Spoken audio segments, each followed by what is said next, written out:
Okay, hello, welcome to another tutorial that's centered around Unit 1 and preparing you for the branding project that we're going to embark on when we go into Unit 2, 3 and 4. This particular case study is how we can take any drawing that you do on paper, how we then bring that into a computer via, say, scanning or taking a photograph on your phone, and then importing it into Inkscape to create some form of vector graphic that you can use for any graphic design that you do in the future. This is a really good sort of skill to have, primarily because you can then create your own bespoke graphics without actually having to use many of the tools that Inkscape offer.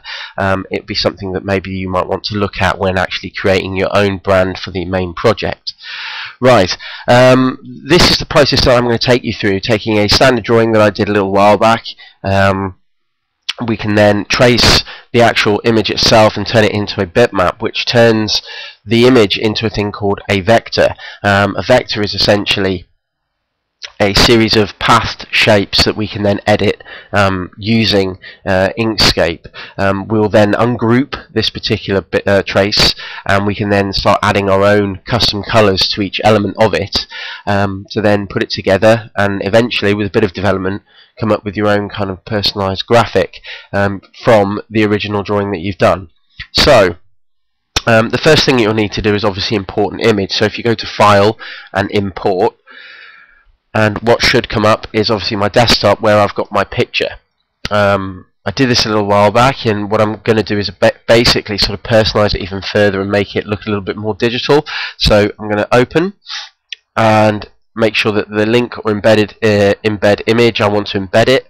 So I'm going to click OK, and it's going to come in quite large, making sure that my padlock is locked on there so it doesn't lose any warp, or the shape doesn't, the picture doesn't warp when I scale it. And I'm going to bring it down so that I've got a slightly smaller image. Okay, so there it is there. Now the first thing that we're going to do is obviously have to trace it so that we can start taking it apart and editing it. So the first thing I'll do is make sure that the image is selected, and then I'm going to Path at the top here and Trace Bitmap. Now that will bring up a dialog box that we can add our options to, and what I want to do is make sure that we keep the colors in it. So if we Okay, so we want to make sure that you want to do is have a look at these two option boxes. This is not important for what we're going to be doing today. We don't want to invert the image or anything like that. But what I'd like you to do is obviously click the colours box on your drawing. So once you've actually imported your own drawing in, whatever it be, it could be a butterfly, it could be a face, it could be something really, really simple, just like a tiny little doodle that really isn't of anything, but we want to make sure that we use that drawing and take it through the same process that I'm going to in this tutorial. Make sure that you've got the colours circle ticked so that obviously there's a dot there, and then click Update. It'll give you an example of what the trace is going to look like, and it should, as long as it's got some detail in it, should be okay. So if you then click OK and execute the trace, if you look down here in this box here, it's now loading up, and what you should then get in just a few seconds is the trace of that particular image. So what we're now going to do is just close the dialog box for Trace Bitmap, because we're now finished with that, and pull your trace across to the right. Okay, and what you'll now see is that you've got a vectored trace of your original drawing. What I'm now going to do is take the background out of it because we don't need it. So the first thing I'm going to do is ungroup it. So right click and click ungroup, and what that should then do is separate all the layers that have been created from the actual trace. So just clicking off the image so it's now deselected, I'm now going to click on the grey background and get rid of it, and just hit delete on your keypad, and that will now get rid of it. So that is effectively your trace bitmap using the Path Trace Bitmap tool, and then obviously selecting the colours to get your version. And what we're now going to do is start to separate some of the areas by using the clipping tool, and then begin to sort of layer it eventually till we get this particular outcome here. So the first thing I'm just going to click on this blue hair, and you can click any part of your drawing and pull it across. And what that should give you is a layer of that particular trace.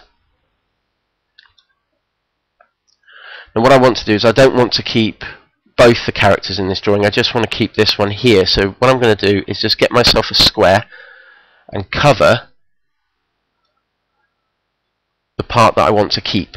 Now using that select, holding down shift and click select on the drawing as well, the two elements will now be both selected, and I'm going to clip it. So object, clip and set, and that will now leave me with just the top character.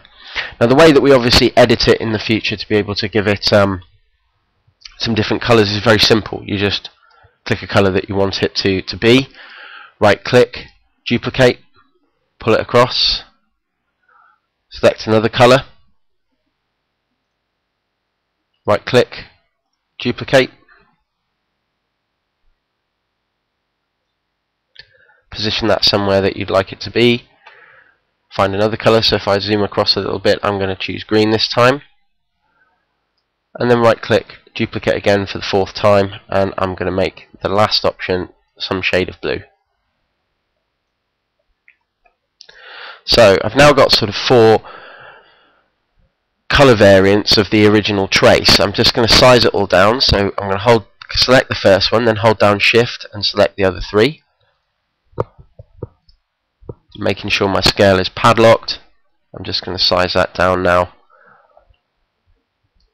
for part 3 of this tutorial, and that's completed. Now it's how we then go about layering the image to make it into this particular graphic. Now you've probably got about 6 to 8 different layers on your trace drawing. So if you want to click on, say, one of the bigger parts, like I'm going to click on this red bit here, right click and duplicate. So I've now got another version of it. I'm just going to pull that across, and like I did before, I'm just going to clip the image so that I've got just the queen at the top there, the queen character, and then go to object, clip and set. So I'm now left with the top. What I can then do is just very quickly is duplicate these, or in fact what I will do is I'm just going to duplicate one of them. I'm going to pull that across and scale that up. If I zoom in, select both and zoom to fit selection in window, I've now got a closer image of what I'm looking at. Now as you can see, if I just pull that across the top there, you've got a really kind of like personalized digital version of your drawing, which I think looks quite cool. And obviously your drawing will look similar to this. The more detail you put into it, obviously the more personalized it will look. Almost sort of like print-like. And then I'm just going to scale that up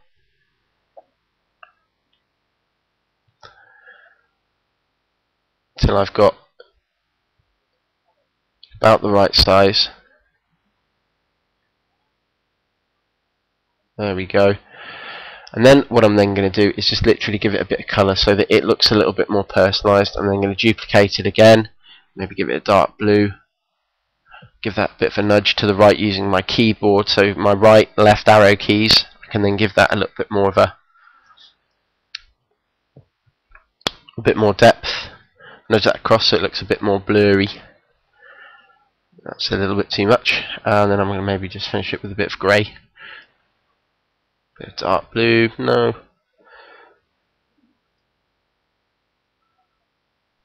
Bit of purple. In fact, actually, why don't I fill the top layer with a bit black?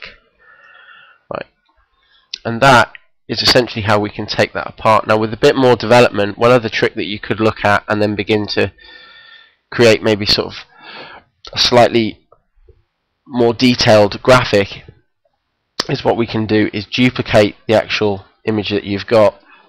So right click, duplicate, pull this image down and go to object and group. So first, in fact, object and group, so that you can scale it all up at the same time. It's not going to move. And then what you can then do, and this is just a little trick, it adds just a sort of a graphics, a little bit of a graphics effect, is right click and duplicate. And then what we're then going to do is take all the fill out of the shape and add an outline to it. And the way we do that is, if you see this tool here, which is edit objects, colors, gradients, stroke, width, arrowheads, dash patterns, ... or shift control F to bring that up, click that icon there, it's next to the capital T at the top. or maybe on another interface, maybe down on the right hand side here, down in the bottom right. What we're now going to do is just add a stroke paint to it. So if you click this square here to the right of the cross, and at this moment in time obviously it's black because it's 6 zeros, which is the hex code for black. I'm just going to change that to white, so by typing 6 Fs.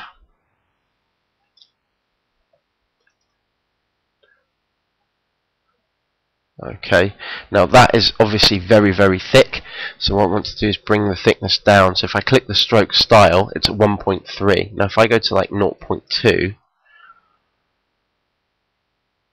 click that a few times and that should bring it down. You should see gradually this image, it's now at 0.3. I'm going to bring it to even 0.1, make it even thinner.